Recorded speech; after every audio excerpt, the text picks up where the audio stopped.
Oh, and it's a fantastic solve by Leo! A 456! What is up, guys? This will be a breakdown of Leo Borromeo's 4.56 that could have been like a low 4 and it was full step. So he had a big hesitation while also doing extra moves that he could have avoided, but it happens to everyone, especially under pressure, so there isn't much you can do about that. Anyways, he did X prime to rotate here, and to do white cross, he inserted the first cross edge with a D prime, like that.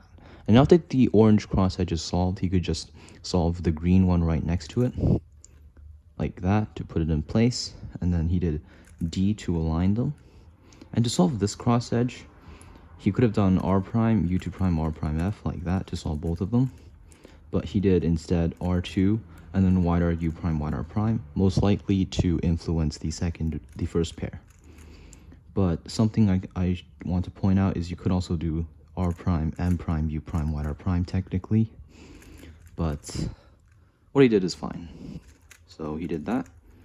And first pair, he planned this pair. So R prime, F, U prime, F prime, R. But instead of just doing R, he canceled into pairing this up, like so.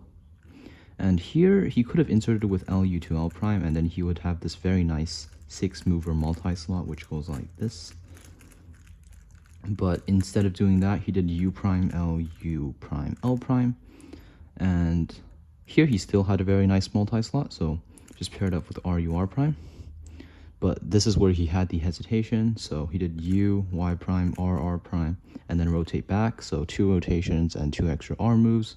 That kind of costed a lower 4, but it was still a very outstanding solve. So he did R prime, F, R, U prime, F prime, like that, to solve both of them. Just a sledge canceled into F, U prime, F prime, and then U prime, into a fat soon, and then he had an AA perm, which he did with U, A perm, and then U.